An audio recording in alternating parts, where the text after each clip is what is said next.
last. So our next speaker is Ankit Bahuguna, and he'll be talking about query embeddings, web scale search powered by deep learning and Python.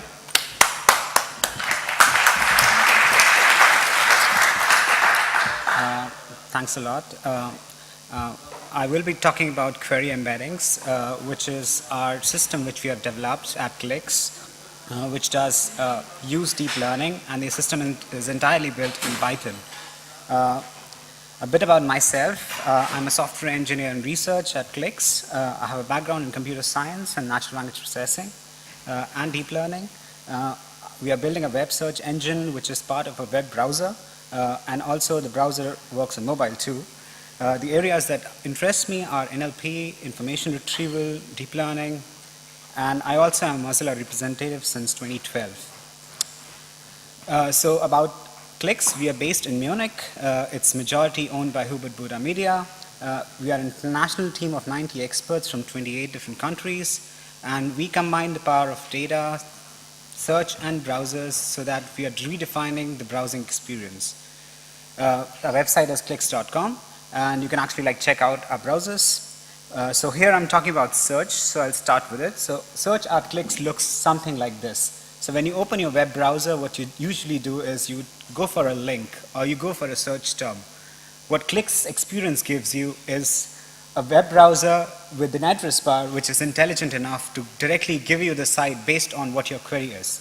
So say if you're searching for something like Python wiki, you'll get a Python wiki link. If you want to search for weather in Bilbao, you'll get the weather snippet. And interestingly, I found out that on Monday, that's today, it's 41 degrees, so take care. And of course, if you want to search for news, you'll get real-time news. So it's a combination of a lot of data built into a browser with the technology of search behind it. So it's all three things combined. So a bit historically about how traditional search works. So traditionally search is a very long-studied problem. And by search, I mean information retrieval or the web search. And what they used to come up with was create a vector model of your documents and your query, and then do a match at real time. And the aim of the whole process was to come up with the best URLs or the best documents for the user query. Over the time, what we found out, search engines evolved. The web became rich with Web 2.0. There was a lot of media which came in, and people expected more from the web. To come up with our search story, search at Cliqz is based on to match a user query with a query in our index. And our index is based on query logs. So if you type Facebook or FB, it has to go to facebook.com. Given such an index, you can actually construct a much more meaningful search result experience for the user because it's enriched by how many times people actually query and lead to the same page. So what we aim is we construct alternative queries given a user query. So if we find it directly, it's great. But if something which is different or we have not seen before, we would try to construct them at runtime and try to search for those results in our index. And broadly, our index looks something like this. So you have a query, and it has URL IDs, which means a URL ID is linked to some hashing value, and that URL is the actual URL that people go to given the query. And there are these frequency counts and everything, which actually allows us to make a prediction, okay, this page is the rightful page that the user actually intended. To give an overview of the search problem itself in a bit more depth, the search problem can actually be seen as a two-step process. First one is recall, the second one is ranking. So given your index of billions of pages, what you try to aim at is get the best set of candidate pages that you can say, okay, given a user query, that should correspond to them. So I want to get the 10,000 pages or 10,000 URLs from my billions of pages, which best fit the query. And then the problem comes up is the ranking problem. The ranking problem means given these 10,000 pages, what we want is give me the top 10, 100, 3 results. As you might know that given any search engine result page, the second page is a dead page. So everybody concerns about the first page. So it's very important to have the top 5 or top 3 results as the best result for your query. And that's all we care about at Cliqz. At Cliqz, what we want is given a user query, we try to come up with 3 best results from our 2 billion pages in the index. So where does deep learning come up? So what we aim at Cliqz is like, we are trying a traditional method of search using fuzzy matching the words in the query to a document, but then we are also utilizing something which is a bit deeper and a bit different, which is using something called semantic vectors, or distributed representation of words.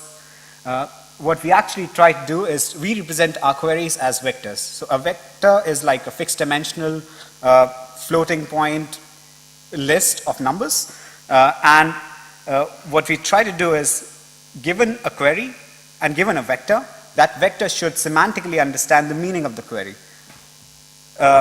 This particular thing is called distributed representation, where the words which appear in the same context share semantic meaning, and the meaning of the query is defined by this vector. These query vectors are learned in an unsupervised yet supervised manner, where we focus on the context of the words in the sentences or the queries and learn the same. And the area that we actually study this thing is called neural probabilistic language model. Similarity between these queries is measured as a cosine distance between 2 vectors. So if 2 vectors are close together in the vector space, so they are more similar. And hence what we do is that we try to get the closest queries based on which are the closest vectors in space are to the user query vector. And this gives us a recall set, or the first set that we can actually fetch from our index, which most accurately correspond to our user query. So a simple example of to illustrate this is like, say a user types a simple query like Sims game PC download, which is a game.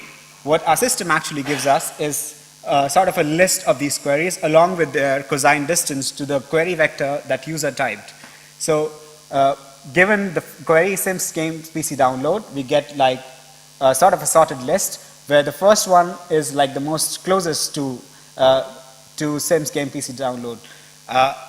Bear in mind, like it's a bit different to understand because we are not doing a word-to-word match, but a vector-to-vector match. So the vector for the query Sims game PC Sims game PC download is much closer to download game PC Sims. Now this is coming from our search backend, which is bag of words, because we want to optimize the space as well. So eventually the vector comes out to be the same. And the values on the right are the cosine distances. So as we move down, the cosine distance increases, and we'll see like we'll start getting some a bit far off results. So we are usually concerned about like top 50 closest queries that come through this system. So a bit more about how this learning process works and what we're actually utilizing in production is we use something called an unsupervised deep learning technique to learn these word representation. So effectively what we want to learn is like, given the continuous representation of the word, we would like the distance of like 2 words, CW minus CW dash, to reflect a meaningful similarity. So for example, if there's a vector like king, and you subtract that like a vector of man, and then you add a vector of woman, you'll probably get a vector which is close to vector of queen. And the algorithm that defines this is word2vec, and we learn this representation and the corresponding vectors. So a bit more about word2vec. It was actually given by Mikolov in 2013, where he had 2 different models, where continuous bag of words representation and continuous skip gram model. We focus on, again, distributed representations that are learned by neural networks. Both models are trained using stochastic gradient descent and backpropagation. A bit more visual indication of how this works is like in a CBAW, or a continuous bag of words model on the left, we have like a context words of 5 words, say, and we want to try to predict the center word. So given like the cat sat on mat, the word sat has to be predicted given the other context words. And the skip gram model does the exact reverse. So given the center word in the sentence or a context window, you try to predict the surrounding words. So given these 2 models, you can actually like define these vectors for each word that you see as a lookup table, and you can learn them using stochastic gradient descent. I'll probably skip this because this has a lot of math in it, but still. So what we try to optimize is a neural probabilistic language model tries to optimize given how many times you'll see a particular word given the context, and given how many times you see a word not in its context. So a best language model will actually say, okay, given a certain sequence of words, you'll see the next word, and given a certain sequence of word, you will not see a certain word. And that's what the model actually learns. And this is one other example of how a traditional language model actually works. So for example, the cat sits on the mat. You try to predict what is the probability of mat coming after the sequence in a certain vocabulary dictionary that you have.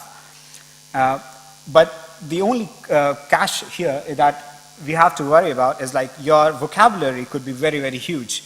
So what you might look at is like you want to try to predict a probability of a word. Say you have 7 to 10 million words in your vocabulary. You want to predict probability of your one single word across all of them. So to avoid this scheme, what we use something called noise contrastive estimation, where we actually don't use the entire vocabulary to test our word against.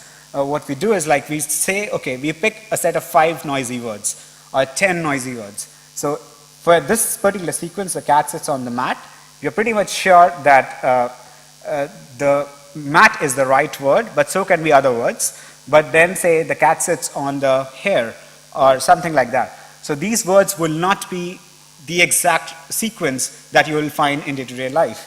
And you can pick those words at random from a uniform distribution and get these noisy words as your training examples. So what effectively your model learns right now, given the sequence, what is the right word to get next as a next word, and given the sequence which are not the right words. So if the system differentiates this over and over again with millions of examples and you train this over certain iterations, you'll probably get a model which is able to differentiate the position of the right words with the position of the bad words separated with a clear distance. So let's see like how this will work with an example itself. So for example, there is a document like the quick brown fox jumped over the lazy dog, and we have a context window size of 1.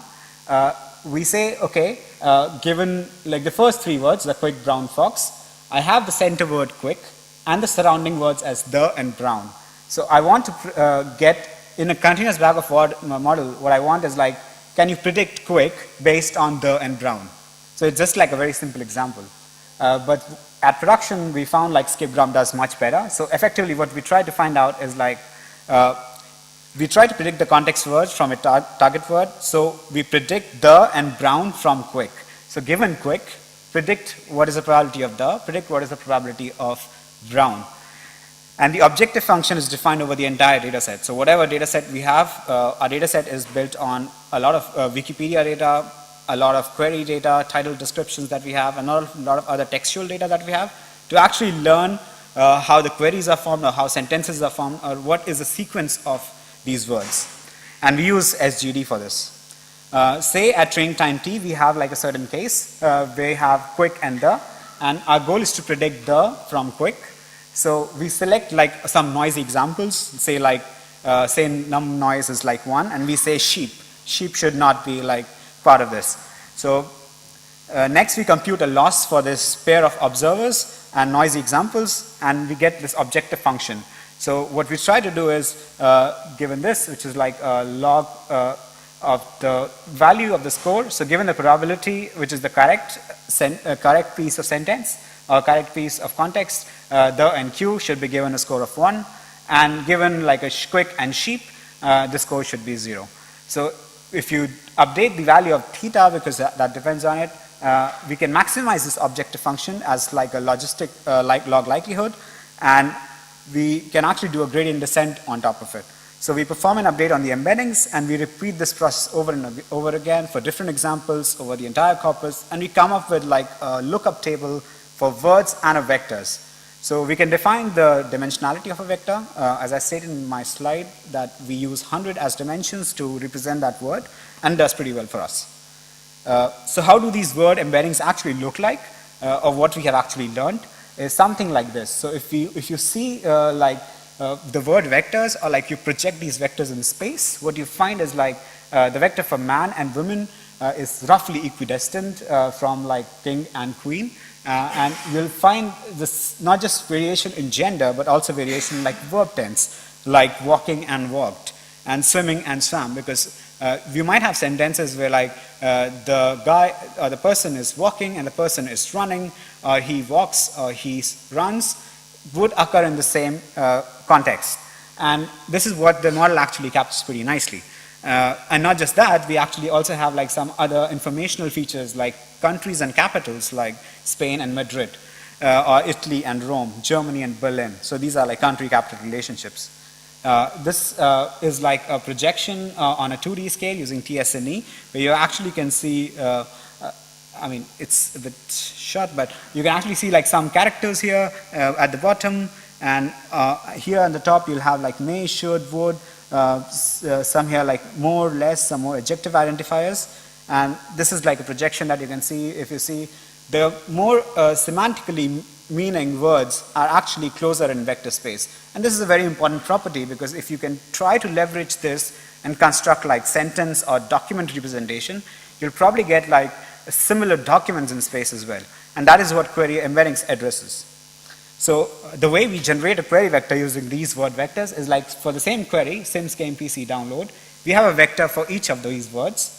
What we do is like, we just don't use these word vectors as it get the term relevance. And term relevance for us is a bit sort of a custom process that we come up with. But actually what you see is like you'll get a score for each term in the query. So this tells us like Sims is the most important relevant word in the query because it's the name or the name identifier.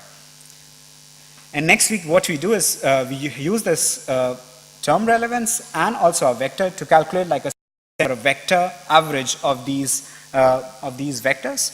So what a weighted average actually means is like, say given two vectors of two different words and their weights or their term relevance, you do a numpy average and you'll get like an average representation of those words. And effectively what we actually say our query vector is this average representation. So given our vector and the term relevance, we get like this average representation. And this represents our query vector. So effectively at the end, Sims game PC download is nothing but this 100-dimensional vector. And that is what we use as our query vector. A bit about term relevance. So we have two different modes of term relevance. Usually it is the frequency of the words that you find, but it's not very good for scale. Also like you use something like TF-IDF or these sort of representations. But what we have used is something called TF5TF, is like given the number of queries linked to a page, how many times that term has occurred in those top 5 queries.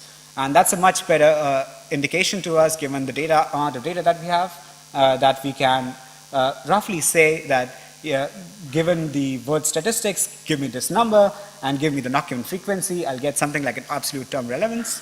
And the relative one is actually sort of a normalization on all the pages that we have in our index.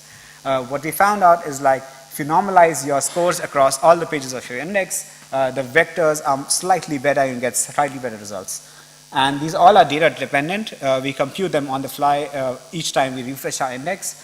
And for example, this looks something like this. For each word, you'll have like features like frequency, document frequency, you have UQF and all the other stuff. And similarly for all the other words as well.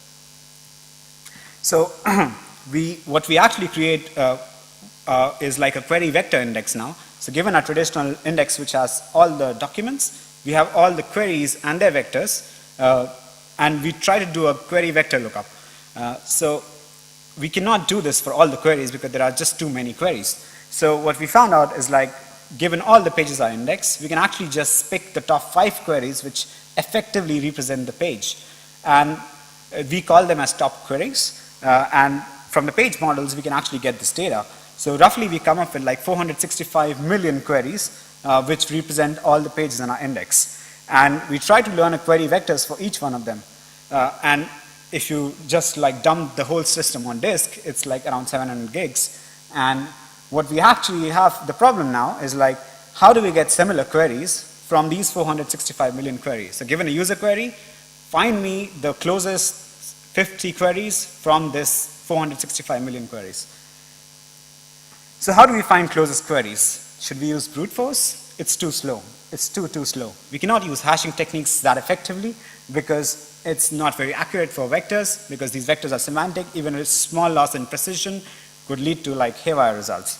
So what our solution actually required was the application of a cosine similarity metric. Somehow we could have to scale for like 465 million queries and take 10 milliseconds or less.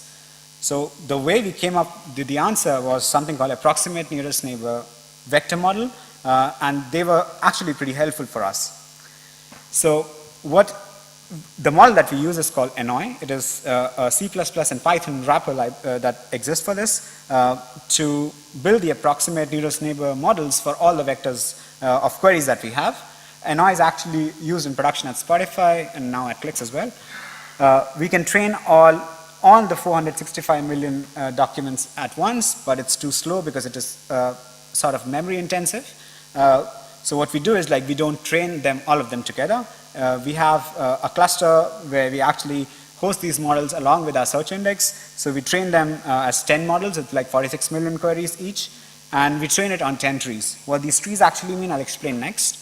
And the size of the model is like around 27 gigs per shard, 27 gigs per shard. That's what you get after training, which is like around 270 gigs if you just scale it to 10 models. And everything is stored in RAM, because for us the most important thing is latency. Given a search, you want the results to happen pretty quickly. Later I'll show a demo of how this thing actually is used in production. And then at runtime, what you try to do is like you query all these 10 shards simultaneously and then sort them based on what cosine distances that you get. So your different parts of your shards might have different closest queries. So eventually what you'd want is like, the best representation of those queries which are closely matching the user query. And where we actually found a nice cutoff was like 755. 55 is a heuristical number, as how many nearest queries would be very good for the system. That doesn't really like decrease our recall or anything, or latency for that matter, because this has a huge latency cost as well. So by first, I want to actually explain like how we actually use ANNOY and how ANNOY actually works.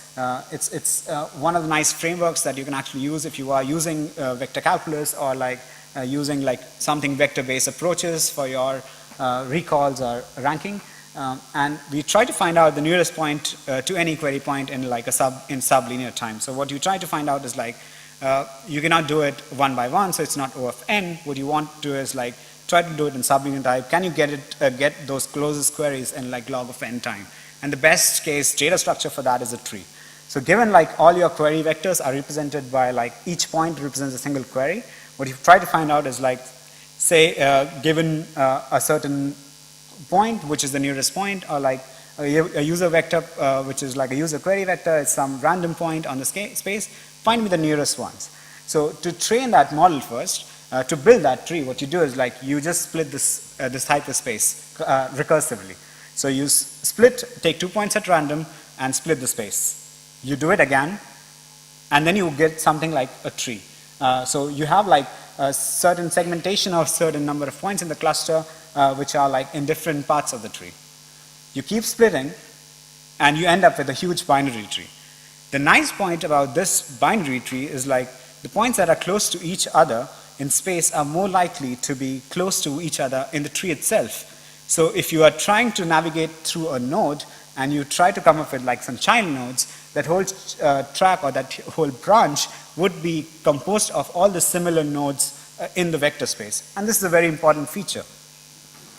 So how do we search for a point in these splits that we have built? So say that the red X is our like user query vector, and we try to find out, okay, which are the nearest vectors to this particular vector, and give me the queries related to it. So what you do is like you end up with like, you search for a point and you just jot down the path from the binary tree. And you will get like these, 7 neighbors that you get. And you use like a cosine metric, so how close it is. If it's very close to like between 0 and 0.5, it's much, much more closer. If it's more than 1, because cosine takes values between -2 and 2. So then you can actually decide, okay, how close your vector is. But here what the problem is, like we only see like 7 neighbors coming. What if we want more neighbors? What if we want more than 7 closest queries? So what we use is something called, we don't just navigate through one branch of the tree, we can actually navigate to the second branch of the tree.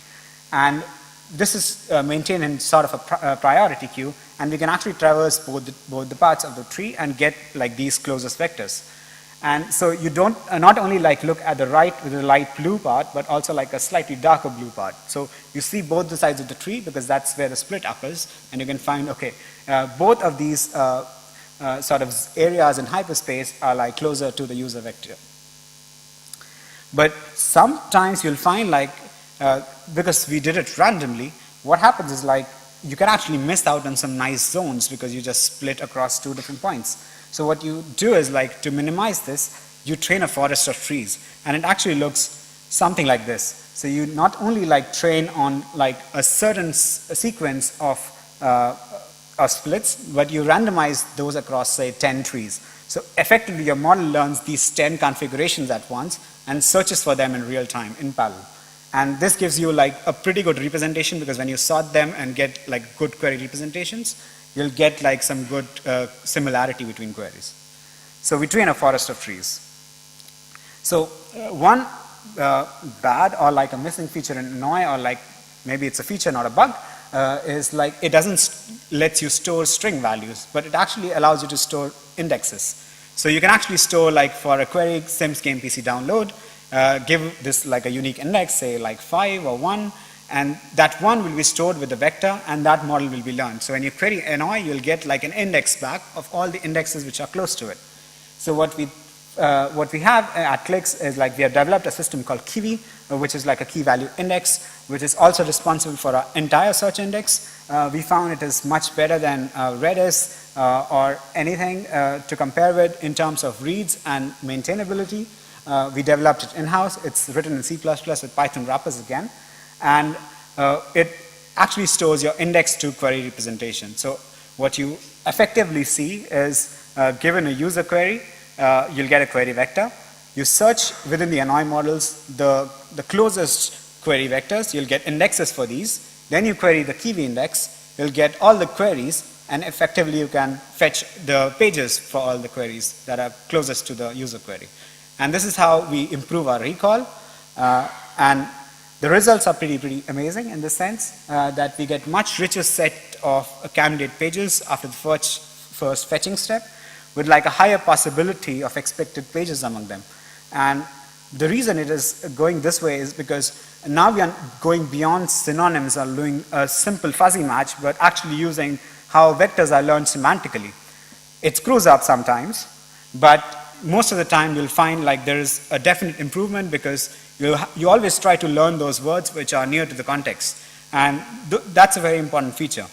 And queries are now matched in real time using a cosine vector similarity between query vectors, plus using the classical information retrieval techniques that we use at Cliqz. And overall, there's a recall improvement from previous release that we had was around 5 to 7%. So it's the improvement that we find on internal tests, that how much we are improving on this. And translated improvement in the final top 3 results is around 1%. So that gives us a clear identification of where these vectors are actually are useful or not. And the system actually triggers only for those queries which we have never seen before. So that's also like a very important point here, because for the seen queries like FB or Google, you actually landed to a certain page. You're definitely sure about it. But for queries which are not seen before, which are new to us, which are not in an index, you have to go beyond the traditional techniques. And this one technique actually helps a lot. So before I conclude, like, I actually wanted to show like what the browser actually looks like. So this is like a Cliqz browser, and this is the search page.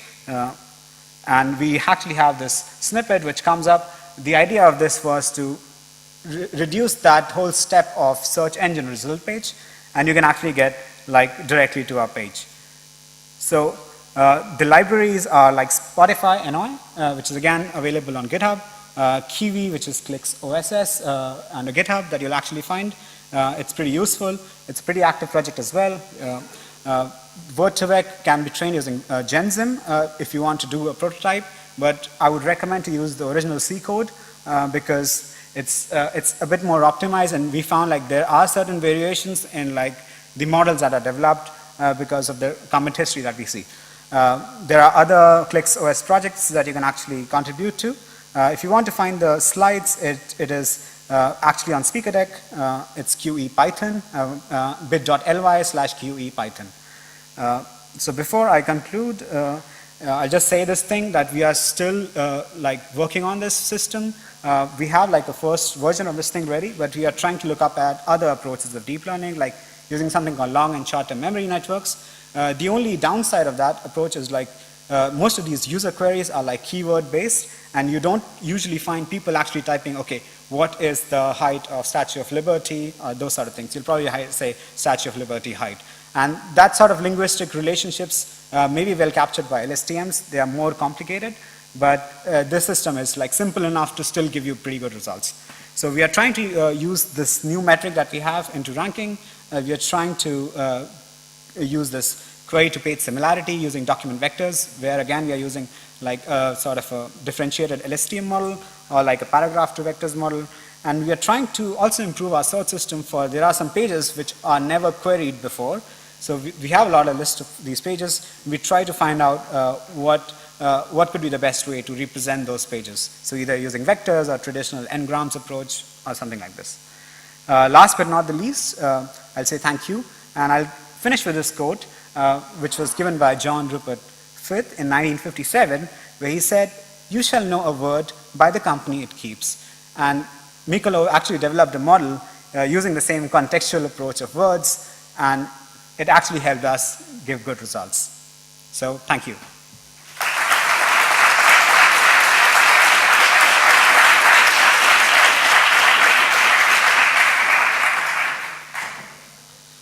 Any questions? Yeah.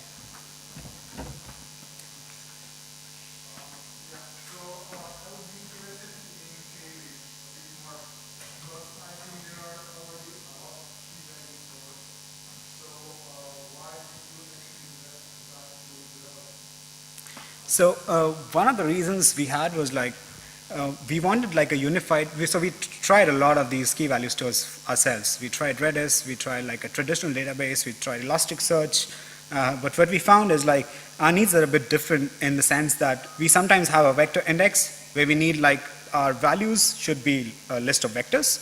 Sometimes it is just strings. Sometimes they are repeated strings where you will have the same JSON data structure again and again. So we can actually optimize it more if we can write those parts of the code ourselves. We started by doing that. So, I mean, Kiwi is a much bigger project here, and I'm not really the expert in it. But what I can say is it has a lot of features in you can actually compress your keys. You can do a message pack sort of compression using zlib or snappy, and that gives you a much cohesive vector. It's faster to index, it's faster to read, and it's scalable. In terms that we don't actually have to put this in memory, we can actually still have it in disk and do a memory map. So you can still have lots of data that you can train. What we actually wanted in our use case was we wanted reads to be optimized because we don't have writes at all. We can compile the index at once, and then what we want at runtime is user query and give data from the index. For that, Kiwi works pretty nicely for us.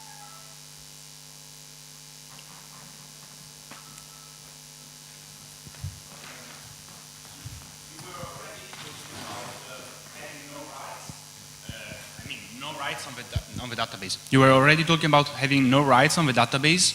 I was wondering how you handle having new data, new queries, new data to train your embeddings or embeddings, I would say nearest neighbor index. Yeah, because from what I know, there are still there are no implementations of nearest neighbors that can, just update the index. Yeah, so it's true. So what we do is we have a release cycle where we compile each NY index every month, and we also get new queries and new query vectors for this. So it's not a one-time system, but it's true. Say immediately if tomorrow I want to include a set of results which are new queries for tomorrow, I cannot do that. But to address the same issue, we have news. So the news vertical actually handles this. So for the most recent part of say anything that is trending right now, you'll have in the news section. So given the concepts, you usually find say Pokemon Go was already available on Wikipedia before its release. So you actually have these concepts which are already learned from Wikipedia data, and that's what we use.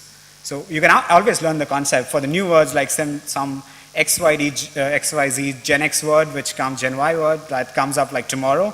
You probably not have it, but it's a very hard problem anyway. Yeah. Anyone else? Okay, let's give a big hand of applause.